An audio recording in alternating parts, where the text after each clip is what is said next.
Hello, I'm Isabella Caruso, and this is my cultural plunge for assessment task 2. During this presentation, I will be discussing social justice, equity, and schooling experiences. Firstly, what is social justice? Social justice refers to fair and equitable practices and distribution of resources. So what does this look like in terms of education? To achieve social justice, students need to feel safe and valued while at school, regardless of their differences and identity. To achieve social justice, schools need to ensure that all students can access the resources and support needed to learn. I interviewed my next-door neighbour, Tara Van Diemen Hartliff, to plunge deeper into how social justice intertwines with schooling and identity. Tara is 18 years old and is in her final year of secondary education at Eltham High School. Born in the Netherlands, 3-year-old Tara, her 4-year-old twin brother and sister, and her parents moved to Eltham North, Melbourne, Victoria. The Van Diemen Hartliff family speak Dutch and had to learn English as an additional language, EAL, when they moved here. While Tara's peers were learning how to spell their names, Tara was learning how to say hello in English. While her peers were spending their Saturdays playing footy, Tara sat in a Box Hill Community Hall studying Dutch. Her family wanted to ensure that she wouldn't lose her ability to speak Dutch, nor lose her connection back to her homeland and extended family. Her schooling experiences were therefore very different to mine. I was born in Australia and into an English-speaking household. Tara recounted her experiences with othering during her schooling, saying, "I felt like I was always different. I often went blank on simple, everyday words in English, and kids in my class would laugh at me thinking I was dumb. I also remember always feeling embarrassed when my friends would come over to my house and hear my family speaking Dutch. I thought my friends wouldn't want to come over again if they realised my parents couldn't even speak English." Jensen refers to othering as dividing a community up based upon a characteristic and categorizing one group as superior and the other as inferior.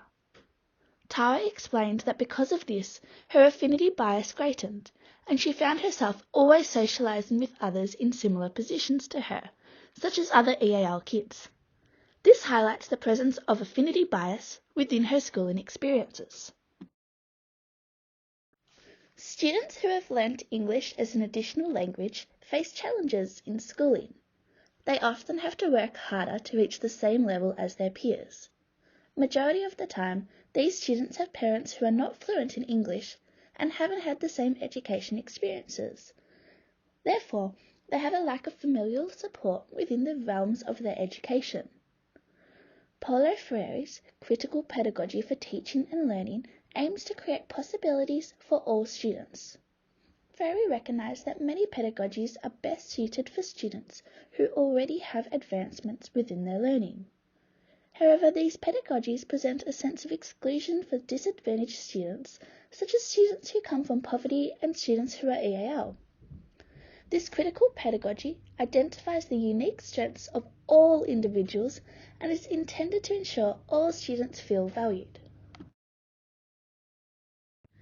Equity recognises that everyone has unique circumstances and requires various resources and opportunities to enable them to reach an equal outcome to others. Applying this to education, it is crucial to understand that all students are individual learners, and therefore, to reach their full potential, they require unique resources, support, and opportunities.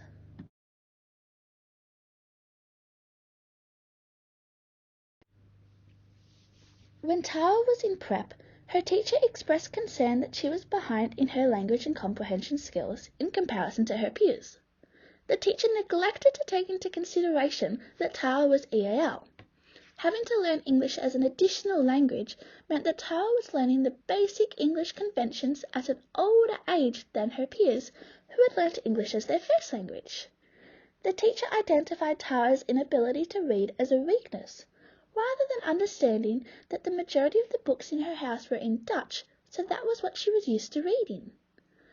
Instead of criticising Tara's family for not teaching her to read in English, the school teacher should have demonstrated equity by providing English books for the student to take home to read.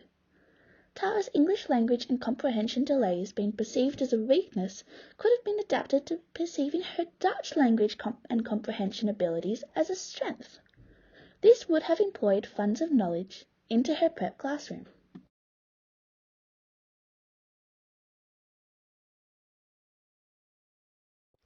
Additionally, Tara encountered another equity issue during her early years of schooling.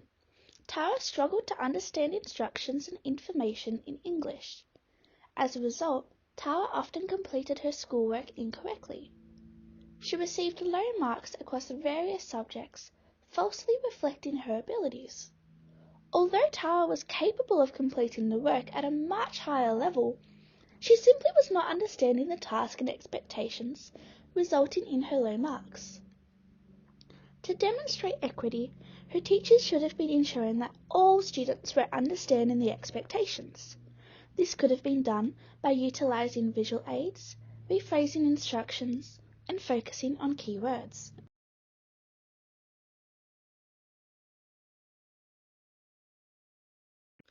Diversity reflects the complex differences between individuals and encourages inclusivity among everyone. Diversity promotes cultural and social awareness and reduces othering. Diverse schools ensure that all individuals have a place within the school, regardless of their differences. This is important to promote a sense of belonging among all students. My school was quite diverse. I met a lot of students from different cultural and socio-economic backgrounds. This greatened my awareness at an early age of how my family was not the only structure of family to exist. I believe because of these experiences at such a young age, I have become very accepting of different people. Diversity within schools can utilise funds of knowledge. Mould describes funds of knowledge as understanding where students come from, their values, beliefs, interests, skills and abilities, and understanding what they as an individual have to offer.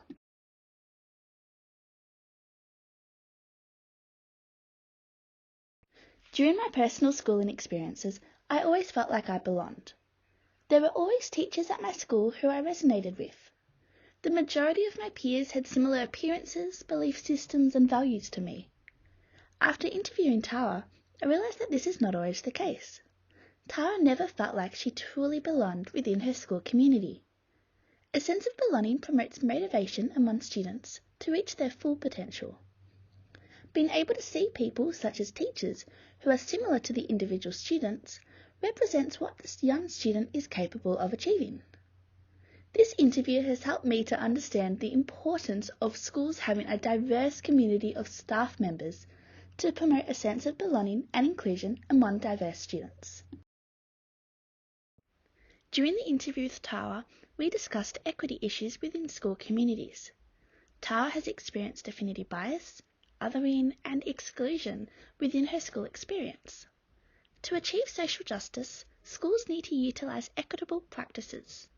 Critical pedagogies aim to eliminate othering and to achieve inclusion and equity. This interview has enhanced my understanding of unique schooling experiences. Thank you